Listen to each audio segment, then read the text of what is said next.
Cześć, tutaj Tomek, witajcie na kanale Fespro. Dzisiaj opowiem Wam o słowie mikrocement, skąd ono się wzięło i co dokładnie oznacza. Zapraszam do oglądania.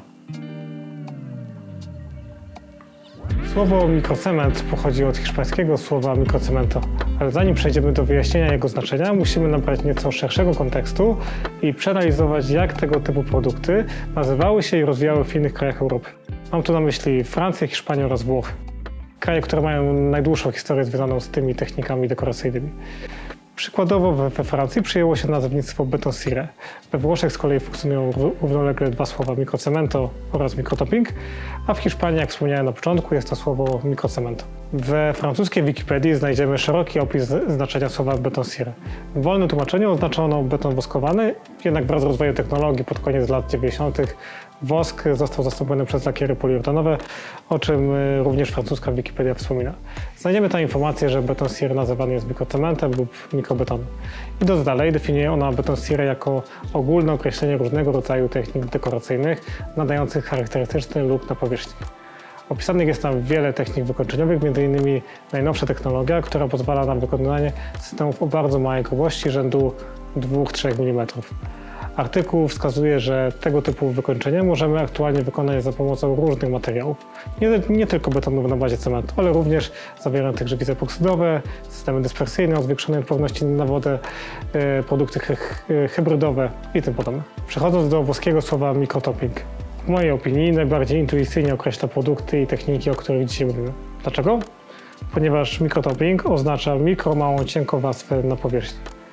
Wracając z kolei do hiszpańskiego słowa microcemento, skąd ono się wzięło? Wzięło się bezpośrednio ze słów suelos de cemento, cemento pisos i solera de cemento, oznaczającego odpowiednio podłogi, posadzki i wylewki cementowe.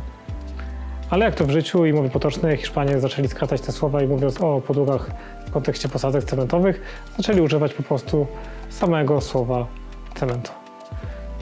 Podobną analogię możemy znaleźć w polskiej mowie, a mianowicie często skracamy jastryk cementowy, wylewka anhydrytowa czy posadzka betonowa do słów jastryk, anhydryt czy po prostu posadzka. Inną analogię możemy znaleźć przy wykańczaniach ścian, gdzie gipsowanie oznacza szpachlowanie i wyrównywanie powierzchni.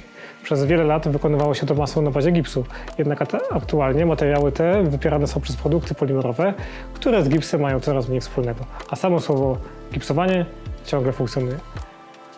Wracając do hiszpańskiego cementu określającego podłogi. Gdy powstały systemy pozwalające na wykonanie powierzchni w bardzo cienkich 2-3 mm warstwach, Hiszpanie dodali do tego słowa mikro, oznaczającego mały, cienki, mikroskopijny, tworząc tym samym słowo mikrocemento. Tym samym słowo mikrocement czy mikrocemento nie oznacza wcale drobnego cementu. Hiszpanie, gdyby chcieli opisać coś drobnego, użyliby zupełnie innego słowa. Użyliby słowa fino. Fino używane jest również w kontekście granulacji kruszywa służącego do wykonania np. ostatniej, ultracienkiej warstwy mikrocementu. Mając na uwadze cały kontekst i szerokie spojrzenie na tę sprawę, możemy sobie to podsumować, że po pierwsze w Europie przyjęły się różne nazwy określające dokładnie tę samą grupę produktów. Po drugie, słowo mikrocement pochodzi z hiszpańskiego słowa microcemento i oznacza cienką warstwę wykończeniową. I po trzecie, sam mikrocement określa technikę dekoracyjną, która może być wykonana z różnego rodzaju materiałów. I to tyle na dzisiaj z mojej strony. Jeśli chcecie usłyszeć więcej takich treści, dajcie łapkę w górę, dajcie suba, zostawcie komentarz. Dzięki za dzisiaj, dzięki za oglądanie i do zobaczenia przy kolejnych filmach. Cześć!